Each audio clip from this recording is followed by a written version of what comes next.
Hallelujah, praise the Lord.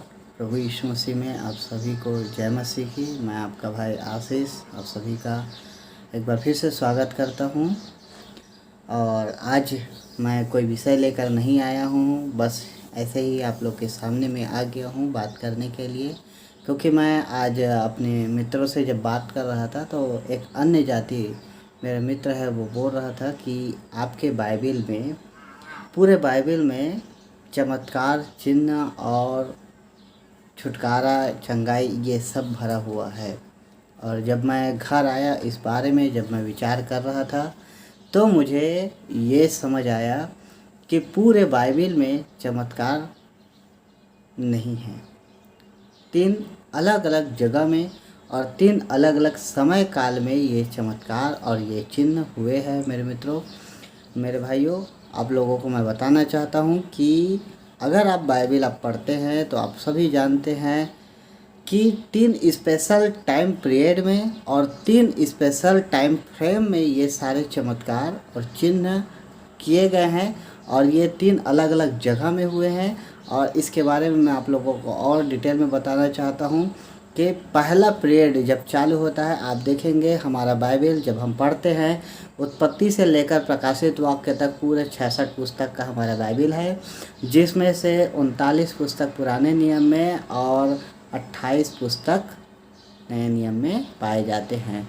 जिसमें से यदि हम पढ़ने के लिए बैठते हैं तो पुराने नियम में उत्पत्ति से लेकर पूरा आप पढ़ सकते हैं मलाकी तक। केवल 2 जगह में हमको चमत्कार देखने को मिलता है।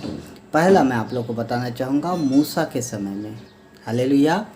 जब हम उत्पत्ति में हम पढ़ते हैं तो उत्पत्ति में हमें जस्ट दिखाया जाता है कि सृष्टि की रचना कैसे हुई और उसके बाद मानव की उत्पत्ति कैसे हुई और मानव जाति कैसे इस धरती पर फैलते गए। निर्गमन में जब हम जाते हैं तो जो अब्राहम के वंशज थे, जो अब्राहम से इसहाक और इसहाक से उसके 12 पुत्र इसहाक से याकूब और याकूब से उसके 12 पुत्र हुए और 12 पुत्र से 12 गोत्र बने और वो पूरे मिस्र में भर गए थे और वो लोग मिस्र में रहने लगे थे। मिस्र में जब उनको छुटकारा चाहिए था, उनको आज़ादी चाहिए था, तब परमेश्वर ने मूसा को चुना। और यहाँ सबसे पहले हमें चमत्कार करने वाला व्यक्ति, या कहना चाहिए चिन्ह दिखाने वाला व्यक्ति के रूप में मूसा को परमेश्वर ने सामने लेकर आया। पहला चमत्कार, वो लाठी को सांप बना देता था और सांप को फिर लाठी, और अपने हाथ को अपने कपड़े में छुपाकर कोड़ बना देता था और फिर से कपड़े में छुपाकर निकालने से वो कोड़ ठीक हो जाता था। और ऐसे करके वो पहले इस्राएलियों को चमत्कार दिखाया, तब जाके फिर उसने फिरौन राजा को 10 चिन्ह चमत्कार दिखाया, जो कि हम निर्गमन के पुस्तक में पढ़ लेते हैं बाइबिल में। और उसके बाद जब वो मिस्र देश से राजा फिरौन के बंधुआई से छूटकर बाहर आते हैं तो जंगल में जो 40 साल का टाइम पीरियड रहता है, इस बीच में भी वो बहुत सारे चिन्ह और चमत्कार करता है। आकाश से मन्ना गिरता है और जो चट्टान से पानी निकलता है और हम देखते हैं कि समुद्र 2 भाग हो जाता है।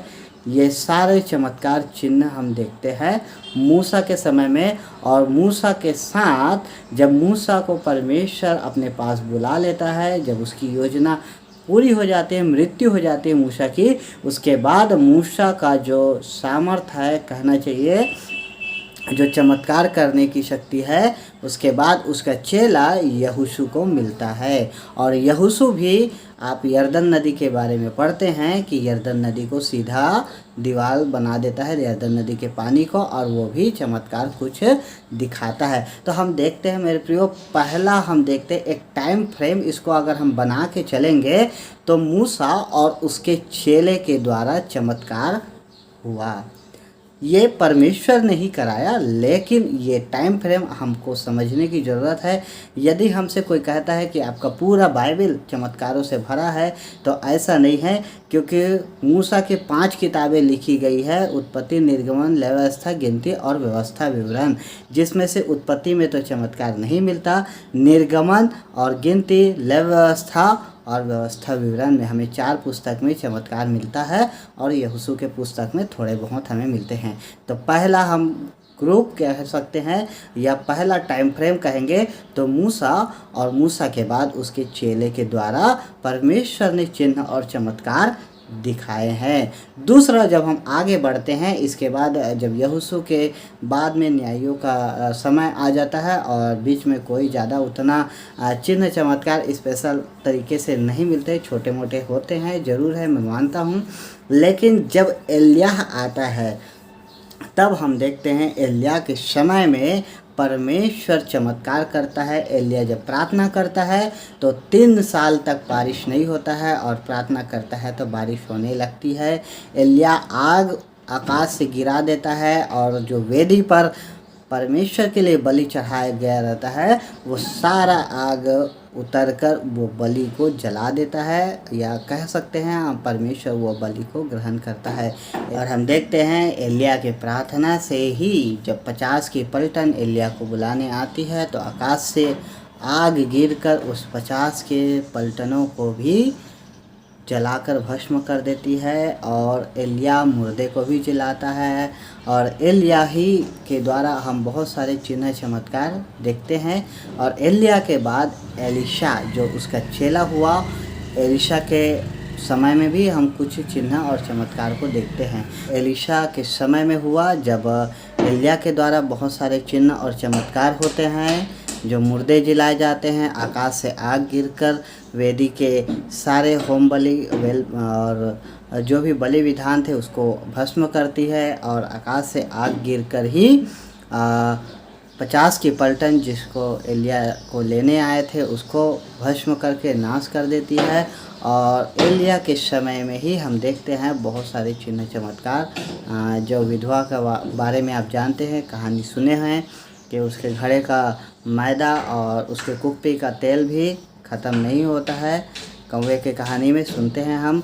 तो इस प्रकार से हम देखते हैं एलिय्याह के समय में, और एलिय्याह में और बहुत सारे चिन्ह चमत्कार है। आप बाइबल में पढ़े हैं, अलग अलग चिन्ह और चमत्कार लिखे हुए हैं, इसको भी आप पढ़ लीजिएगा। और एलिय्याह के बाद जब एलिय्याह स्वर्ग उठा लिया जाता है तो उसका सामर्थ्य जो दूना उसको चेले एलीशा को मिलता है, और एलीशा भी बहुत सारे चिन्ह और चमत्कार करता है, वो भी मुर्दे को जिलाता है। और एलीशा भी कुल्हाड़ी को जो था वो पानी में तैरने लग जाता है। बहुत सारे चिन्ह चमत्कार हम एलीशा के समय में देखते हैं।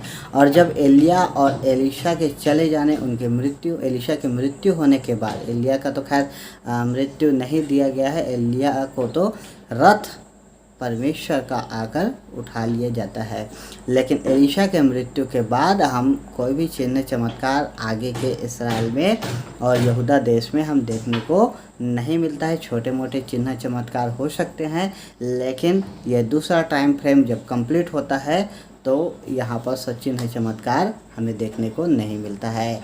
जब हम तीसरा चिन्ह चमत्कार की बात करते हैं तो समय आता है यीशु मसीह जो हमारा प्रभु है, जो हमारा उद्धार करता है, और जिसने अपना जान इस संसार के हर एक मनुष्य के लिए दिया है जो उस पर विश्वास करते हैं और उस पर भरोसा करते हैं। हालेलुया। मेरे प्यारो, यीशु मसीह के समय में भी हम गिनेंगे तो कम पड़ जाएंगे। यूहन्ना रचित सुसमाचार की पुस्तक में लिखा हुआ है कि यीशु मसीह के इतने सारे काम हैं, यदि एक एक करके सारे लिखे जाते तो सारे पृथ्वी में भी नहा समाते। तो हम देखते हैं मूसा के समय में चमत्कार हुए, एलिय्याह के समय में चमत्कार हुए, और यीशु मसीह के समय में चमत्कार हुए। और सेम मूसा के बाद उसके चेले यहोशू के द्वारा चमत्कार हुआ, एलिय्याह के बाद उसका चेला एलीशा के द्वारा चमत्कार हुआ।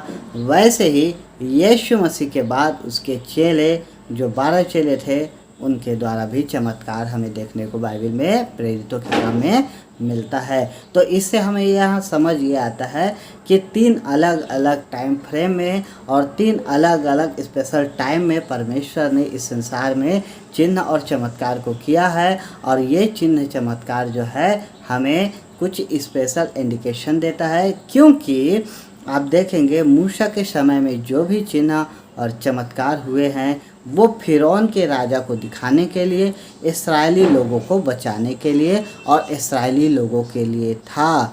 जब एलिया के समय में चिन्ह चमत्कार हुआ है तो एलिया के समय में वो राजा आहाब था, उस समय में चिन्ह चमत्कार हुआ। वो जो अन्य जाति की नहीं हो गया था, हालांकि वो था इस्राएल में कहीं, लेकिन वो अन्य जाति की नहीं हो गया था, वो परमेश्वर को मानने वाला नहीं था।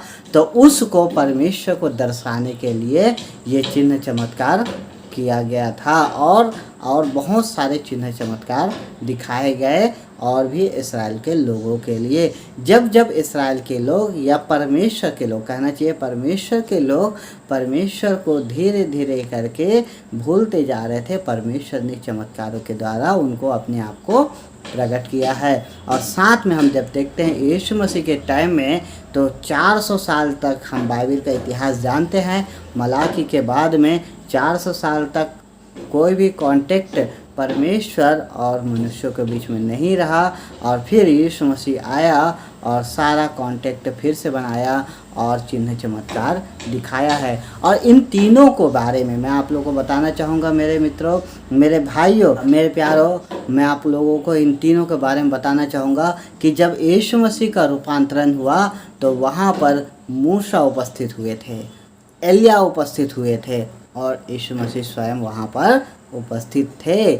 समझने वाली बात यह है कि देखिए, परमेश्वर की भेद को कोई नहीं जानता है कि क्या होने वाला है, लेकिन ये 3 स्पेशल जो पर्सन हैं, या 3 कहना चाहिए स्पेशल पर्टिकुलर पर्सन हैं, यहाँ पर इकट्ठे होते हैं और इन तीनों के द्वारा ही हमें बाइबल में ज़्यादा से ज़्यादा रूप में चमत्कार और चिन्ह देखने को मिलता है। मूसा के द्वारा, बाद में उसके चेले यहोशू, और एलिया के द्वारा, बाद में उसके चेले एलीशा, और यीशु मसीह के द्वारा, बाद में उनके चेलों के द्वारा।